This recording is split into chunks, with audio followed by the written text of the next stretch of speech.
नमस्कार दोस्तों, कैसे हैं सब लोग। आई होप सभी अच्छे होंगे। दोस्तों आज हम बात करेंगे जो हमारे सामान्य हिंदी जो 20 नंबर की ग्रुप सी की एग्ज़ाम में पूछी जाती है, उसका एक महत्वपूर्ण टॉपिक आज हम लेके आए हैं। आज का हमारा जो टॉपिक रहेगा वो भारतीय आर्य भाषाओं के बारे में बात करेंगे।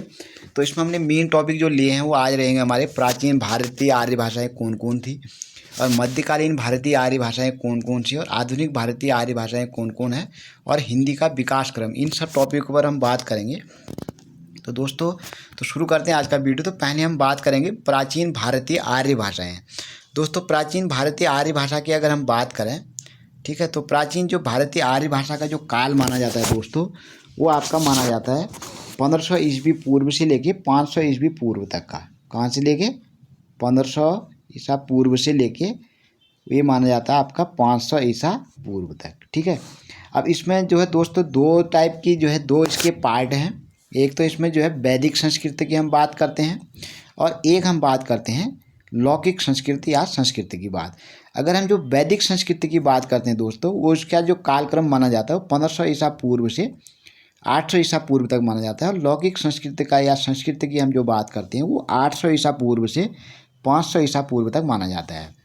ठीक है, तो अब दूसरा अगर हम मध्यकालीन भारतीय आर्य भाषाओं की बात करें दोस्तों, ठीक है, तो मध्यकालीन जो आर्य भाषाएं हैं आपकी भारतीय आर्य भाषाएं हैं, ठीक है, इसका जो कालक्रम माना जाता है दोस्तों 500 ईसा पूर्व से लेके 1000 ईसा पूर्व तक माना जाता है। ठीक है, अब इसके जो है 3 खंड इसमें भी हैं।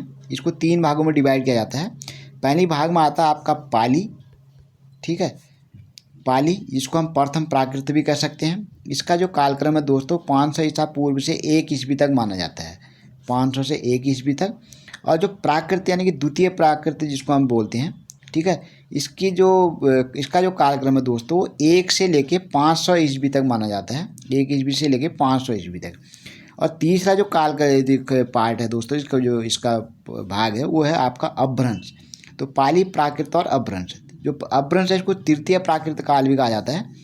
ये 500 ईस्वी से लेके 1000 ईस्वी तक इसको माना जाता है। ठीक है, अब बात करते हैं आधुनिक भारतीय आर्य भाषा। जो तीसरा हमारा है वो आधुनिक भारतीय आर्य भाषा इसको बोला जाता है। और इसका जो कालक्रम है दोस्तों वो 1000 ईस्वी से लेके अब जो है आधुनिक भारतीय आर्य भाषा को 1000 ईस्वी से लेके अब तक जो भी अभी ये चल रहा है, ठीक है, यहाँ तक जो सब आधुनिक भारतीय आर्य भाषा में आती है। अब आधुनिक भारतीय आर्य भाषाओं के दोस्तों जो अपभ्रंश के जो विभिन्न रूप हैं, जैसे सौरसेनी है, मगधी है, अर्धमागधी, ब्राचर, महाराष्ट्री, पैचासी से विकसित हुई मानी जाती है।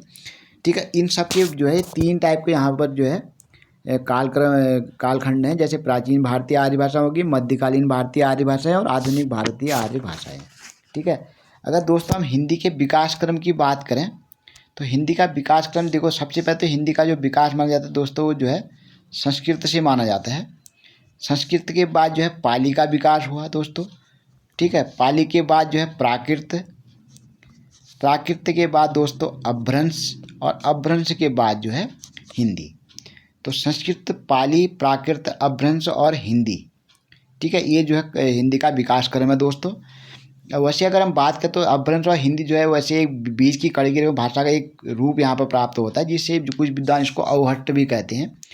ठीक है, अवहट्ट, ठीक, अवहट्ट जो है अपभ्रंश और हिंदी के बीच का जो कड़ी है, ठीक है, इनको जोड़ने वाली जो कड़ी है वो अवहट्ट मानी जाती है। और अवहट्ट का वैसे अगर हम बात करें तो इसका जो मीन उल्लेख जो अवहट्ट का मिला ना दोस्तों, वो जो है कीर्तिलता में मिलता है। ठीक है, कीर्तिलता। अब क्योंकि जो संस्कृत है उसको जो है देववाणी भी कहा जाता है। ठीक है, अब जो पाली थी वो दोस्तों जो है जनरली ये हम बौद्ध धर्म की भाषा, इसको भगवान बुद्ध ने पाली भाषा में उपदेश दिया तो इसको बौद्ध धर्म की भाषा माना जाता है। और प्राकृत की अगर हम बात करें तो जैन धर्म की भाषा मानी जाती है, जो महावीर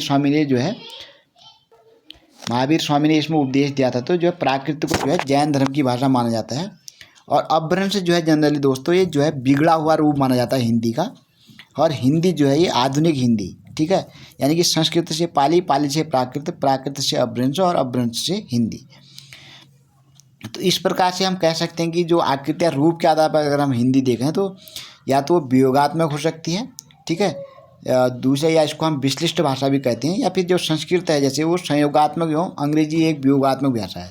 ये संस्कृत क्या हो सकती है, एक संयोगात्मक भाषा है जो एक शुद्ध रूप में लिखी जाती है। ऐसे अंग्रेजी जो है वियोगात्मक भाषा है।